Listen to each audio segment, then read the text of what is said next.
ನಮಸ್ಕಾರ ಸ್ನೇಹಿತರೆ, ತಮಗೆಲ್ಲರಿಗೂ ಲೋಕಜ್ಞಾನ ಭಂಡಾರ ಯೂಟ್ಯೂಬ್ ಚಾನಲ್ಗೆ ಸ್ವಾಗತ. ಸ್ನೇಹಿತರೆ, ಇಂದಿನ ವಿಡಿಯೋದಲ್ಲಿ ನಾವು ಒಂದು ವಿಚಿತ್ರವಾದ ಹಣ್ಣಿನ ಬಗ್ಗೆ ತಿಳಿದುಕೊಳ್ಳೋಣ. ಇದನ್ನು ಬಾದಲ್ ಹಣ್ಣು, ಪ್ಲಮ್ ಫ್ರೂಟ್, ಮಾನ್ಸೂನ್ ಫ್ರೂಟ್ ಎಂತಲೂ ಕರೆಯುತ್ತಾರೆ. ಈ ಹಣ್ಣಿನ ಬಗ್ಗೆ ತಿಳಿದುಕೊಳ್ಳುವುದಕ್ಕಾಗಿ ಈ ವಿಡಿಯೋವನ್ನು ಸಂಪೂರ್ಣವಾಗಿ ನೋಡಿ. ಹಾಗೆ ಯಾರೆಲ್ಲ ಇನ್ನೂ ನನ್ನ ಚಾನಲನ್ನು ಸಬ್ಸ್ಕ್ರೈಬ್ ಮಾಡಿಕೊಂಡಿಲ್ಲ, ದಯವಿಟ್ಟು ಸಬ್ಸ್ಕ್ರೈಬ್ ಮಾಡಿಕೊಳ್ಳಿ. ಈ ಹಣ್ಣು ನೋಡೋಕ್ಕೆ ವಿಚಿತ್ರ, ಆದರೆ ಆರೋಗ್ಯಕ್ಕೆ ದಿವ್ಯ ಔಷಧ. ಮಳೆಗಾಲದಲ್ಲಿ ಮಿಸ್ ಮಾಡಿಕೊಂಡ್ರೆ ಮತ್ತೆ ತಿನ್ನೋಕೆ ಆಗಲ್ಲ. ವಿಚಿತ್ರವಾದ ಆಕಾರ ಹೊಂದಿರುವ ಬಾದಲ್ ಎಂಬ ಹಣ್ಣನ್ನು ಜನರು ಅದರಲ್ಲಿರುವ ವಿಶೇಷ ಗುಣಗಳಿಂದ ತಿನ್ನಲು ಇಷ್ಟಪಡುತ್ತಾರೆ. ಈ ಹಣ್ಣು ತುಂಬ ರುಚಿಕರವಾಗಿರುವುದರೊಂದಿಗೆ ಆರೋಗ್ಯಕ್ಕೆ ಪ್ರಯೋಜನಕಾರಿಯಾಗಿದೆ. ಜಾರ್ಖಂಡ್ನ ಹಜಾರಿಬಾಗ್ನಲ್ಲಿ ಮುಂಗಾರು ಆರಂಭವಾಗಿದೆ. ಮುಂಗಾರು ಆಗಮನದಿಂದ ಈ ಸೀಸನ್ನಲ್ಲಿ ಬರುವ ಹಣ್ಣುಗಳು ಮಾರುಕಟ್ಟೆಗೆ ಲಗ್ಗೆ ಇಟ್ಟಿದೆ. ಅದರಲ್ಲೂ ವಿಶೇಷವಾದ ಈ ಹಣ್ಣು ವರ್ಷದಲ್ಲಿ 1-2 ತಿಂಗಳು ಮಾತ್ರ ಸಿಗುತ್ತದೆ. ಈ ಹಣ್ಣನ್ನು ಜನರು ತುಂಬ ಇಷ್ಟಪಟ್ಟು ತಿನ್ನುತ್ತಾರೆ. 2 ಮರಗಳಲ್ಲಿ ಮಾತ್ರ ಬರುವ ಈ ಹಣ್ಣುಗಳು ಹಜಾರಿಬಾಗ್ ಮಾರುಕಟ್ಟೆಗೆ ಬಂದಿವೆ. ಅಷ್ಟಕ್ಕೂ ಯಾವುದು ಈ ಹಣ್ಣು, ಜನ ಇದನ್ನು ಇಷ್ಟಪಟ್ಟು ಏಕೆ ತಿನ್ನುತ್ತಾರೆ ಅಂತ ತಿಳಿದುಕೊಳ್ಳೋಣ.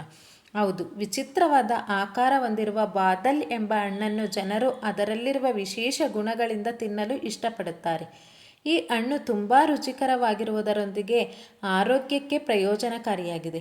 ಮನೆಯ ಹಿರಿಯರಿಂದ ಹಿಡಿದು ಆಯುರ್ವೇದ ವೈದ್ಯರವರೆಗೆ ಎಲ್ಲರೂ ಬಾದಲ್ ಹಣ್ಣನ್ನು ತಿನ್ನುವಂತೆ ಶಿಫಾರಸು ಮಾಡುತ್ತಾರೆ.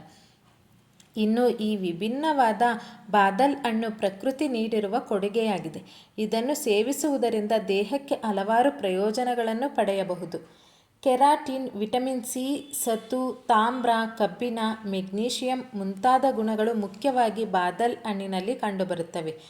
ಇಷ್ಟೇ ಅಲ್ಲದೆ ಬಾದಲ್ ಹಣ್ಣಿನಲ್ಲಿ ಸಾಕಷ್ಟು ಪ್ರಮಾಣದ ಉತ್ಕರ್ಷಣ ನಿರೋಧಕ ಗುಣಗಳಿವೆ. ಅಲ್ಲದೆ ಇದು ವಿಟಮಿನ್ಗಳ ಉಗ್ರಾಣವಾಗಿದೆ. ಇದರ ನಿರಂತರ ಸೇವನೆಯಿಂದ ದೇಹದಲ್ಲಿ ರಕ್ತ ಹೆಚ್ಚುತ್ತದೆ. ಇದಲ್ಲದೆ ಇದು ಯಕೃತ್ತು ಮತ್ತು ಕಣ್ಣುಗಳಿಗೆ ತುಂಬ ಪ್ರಯೋಜನಕಾರಿ. ಕಣ್ಣಲ್ಲಿ ನೀರು ಸೋರಿಕೆ ಸಮಸ್ಯೆ ಹೊಂದಿರುವವರು ಈ ಹಣ್ಣನ್ನು ಸೇವಿಸುವುದರಿಂದ ಕಣ್ಣಿನಲ್ಲಿ ನೀರು ನಿಲ್ಲುತ್ತದೆ. ಇಂದಿನ ಜೀವನ ಶೈಲಿಯಿಂದಾಗಿ ಅನೇಕ ಮಂದಿ ಒತ್ತಡ ಸಮಸ್ಯೆಯಿಂದ ಬಳಲುತ್ತಿದ್ದಾರೆ. ಅಂತಹವರು ಈ ಹಣ್ಣನ್ನು ಮುಖ್ಯವಾಗಿ ಸೇವಿಸಬೇಕು. ಏಕೆಂದರೆ ಇದನ್ನು ತಿನ್ನುವುದರಿಂದ ಒತ್ತಡ ಕಡಿಮೆಯಾಗುತ್ತದೆ. ಮಾರುಕಟ್ಟೆಯಲ್ಲಿ ಸಿಗುವವರೆಗೂ ಇದನ್ನು ಸೇವಿಸಬೇಕು. ಆದರೆ ಪ್ರತಿದಿನ 1ಕ್ಕಿಂತ ಹೆಚ್ಚು ಹಣ್ಣುಗಳನ್ನು ತಿನ್ನಬಾರದು. ಸದ್ಯ ಈಗ ಮಳೆಗಾಲ ಹಿನ್ನೆಲೆ ಈ ಹಣ್ಣುಗಳು ಮಾರುಕಟ್ಟೆಯಲ್ಲಿ ಹೆಚ್ಚಾಗಿ ಕಂಡುಬರುತ್ತವೆ. ಹಾಗಾಗಿ ಮಳೆಗಾಲದಲ್ಲಿ ಈ ಹಣ್ಣನ್ನು ತಿನ್ನುವುದರಿಂದ ರೋಗ ನಿರೋಧಕ ಶಕ್ತಿ ಹೆಚ್ಚುತ್ತದೆ. ಇದರಲ್ಲಿ ವಿಟಮಿನ್ ಸಿ ಹೇರಳವಾಗಿದ್ದು ದೇಹಕ್ಕೆ ಶಕ್ತಿ ನೀಡುತ್ತದೆ. ಈ ಹಣ್ಣಿನಲ್ಲಿರುವ ಉತ್ಕರ್ಷಣ ನಿರೋಧಕಗಳು ರೋಗಗಳ ವಿರುದ್ಧ ಹೋರಾಡುವ ಸಾಮರ್ಥ್ಯವನ್ನು ಹೆಚ್ಚಿಸುತ್ತದೆ. ಮಳೆಗಾಲದಲ್ಲಿ ಈ ಹಣ್ಣು ಉತ್ಕರ್ಷಣ ನಿರೋಧಕಗಳು, ಪಾಲಿಫಿನಾಲ್ಗಳು ಮತ್ತು ಕ್ಯಾರೋಟಿನಾಯ್ಡ್ ಸಂಯುಕ್ತಗಳಲ್ಲಿ ಸಮೃದ್ಧವಾಗಿದೆ. ಇದು ರುಚಿಯಲ್ಲಿ ಹುಳಿ ಮತ್ತು ಸಿಹಿಯಾಗಿರುತ್ತದೆ.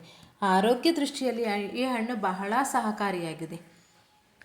ದೇಹವನ್ನು ಶುದ್ಧೀಕರಿಸುತ್ತದೆ, ಕೊಲೆಸ್ಟ್ರಾಲ್ ಮಟ್ಟವನ್ನು ಕಡಿಮೆ ಮಾಡುತ್ತದೆ. ಇವು ಮೂಳೆಗಳನ್ನು ಗಟ್ಟಿಗೊಳಿಸುತ್ತವೆ. ಈ ಹಣ್ಣನ್ನು ತಿನ್ನುವುದರಿಂದ ಮಲಬದ್ಧತೆ ಸಮಸ್ಯೆ ಕಡಿಮೆಯಾಗುತ್ತದೆ.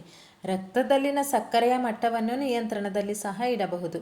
ಈ ಹಣ್ಣು ಪೊಟ್ಯಾಷಿಯಂ ಮತ್ತು ಉತ್ಕರ್ಷಣ ನಿರೋಧಕಗಳಲ್ಲಿ ಸಮೃದ್ಧವಾಗಿದೆ. ಸ್ನೇಹಿತರೆ, ಈ ಉಪಯುಕ್ತ ಮಾಹಿತಿ ನಿಮಗೆ ಇಷ್ಟವಾಗಿದ್ದಲ್ಲಿ ನಿಮ್ಮ ಫ್ರೆಂಡ್ಸ್ ಮತ್ತು ಫ್ಯಾಮಿಲಿಗೂ ಶೇರ್ ಮಾಡಿ. ಹಾಗೆ ಒಂದು ಲೈಕ್ ಕೊಡಿ. ಯಾರೆಲ್ಲ ಇನ್ನೂ ನನ್ನ ಚಾನಲನ್ನು ಸಬ್ಸ್ಕ್ರೈಬ್ ಮಾಡಿಕೊಂಡಿಲ್ಲ, ದಯವಿಟ್ಟು ಸಬ್ಸ್ಕ್ರೈಬ್ ಮಾಡಿಕೊಳ್ಳಿ. ಧನ್ಯವಾದಗಳು.